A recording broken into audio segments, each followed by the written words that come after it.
최근 삼성전자의 반도체 사업에 대한 우려의 목소리가 높아지는 가운데 국내 연구진이 차세대 반도체 생산을 위한 신소재를 개발해 화제가 되고 있습니다. 기존 실리콘 반도체의 한계를 넘어설 2차원 반도체 개발에 가속도가 붙을지 기대감이 높아진 상황입니다. 삼성전자는 지난 4월 28일 진행된 1분기 실적 설명회를 통해 당초 예정대로 올해 2분기 중 게이트 오러라운드 방식의 3나노 공정 제품을 세계 최초로 양산하게 될 것이라고 발표했습니다.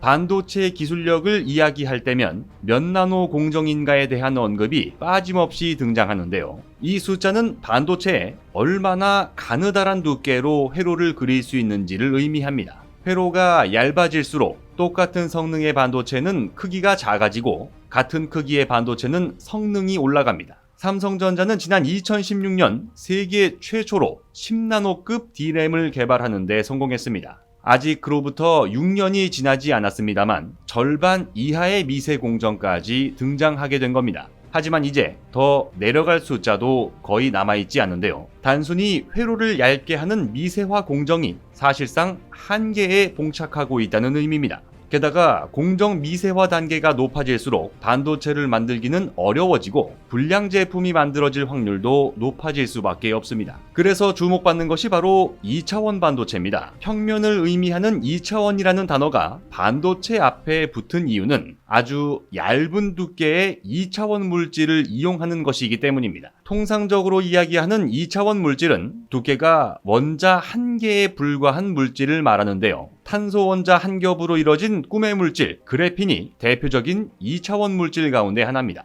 그러나 2차원 반도체의 전기적 특성을 제어하기 위한 도핑 작업을 하는 것은 기존에 사용되던 실리콘 반도체에 도핑한 것보다 훨씬 더 까다롭습니다. 그래서 반도체의 다양한 논리 회로를 구현하는 과정에서 한계에 봉착할 수밖에 없었던 겁니다. 그런데 한국과학기술연구원 광전소재연구단 황도경 박사와 군산대학교 물리학과 이기문 교수 공동연구팀은 지난 4월 28일 기존 한계를 극복하고 전기적 특성을 자유자재로 제어할 수 있는 2차원 반도체 기반 전자소자를 구현하는 데 성공했다고 밝혔습니다. 새로운 초박막 전극 소재인 셀레늄화 주석을 이용해서 반도체 전자소자의 전기적 특성을 선택적으로 제어할 수 있게 된 건데요. 기존 2차원 반도체 소자로는 N형과 P형 반도체 소자 중 하나의 특성만을 보이게 되는 페르미준위 고정 현상 때문에 논리 회로를 구현하기 어려웠습니다. 하지만 이번에 국내 연구진이 개발한 초박막 전극 소재를 이용하면 페르미준위 고정 현상 없이 소자 특성을 자유롭게 제어하는 것이 가능해졌습니다.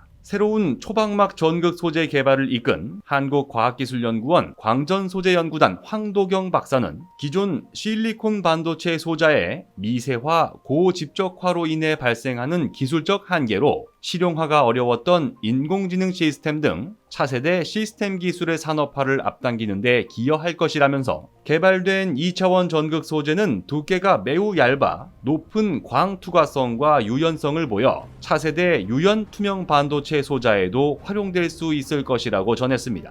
반도체 산업은 대한민국 10대 수출 품목 중 3분의 1을 책임지고 있습니다. 국가경제 중추 산업이라고 할 수 있는 반도체 산업에 대한 위기론을 결코 가볍게 넘겨짚으면 안 되는 이유가 바로 여기에 있는데요. 그러나 위기를 기회로 바꾸기 위한 우리나라 연구진들의 노력과 결실이 있기 때문에 대한민국은 차세대 반도체라는 날개를 달고 다시 한번 도약할 수 있을 것이라 믿어 의심치 않습니다. 곧 새로운 내용으로 다시 찾아뵙겠습니다. 좋아요 버튼과 구독 버튼을 눌러주시면 더 좋은 내용으로 보답하겠습니다. 감사합니다.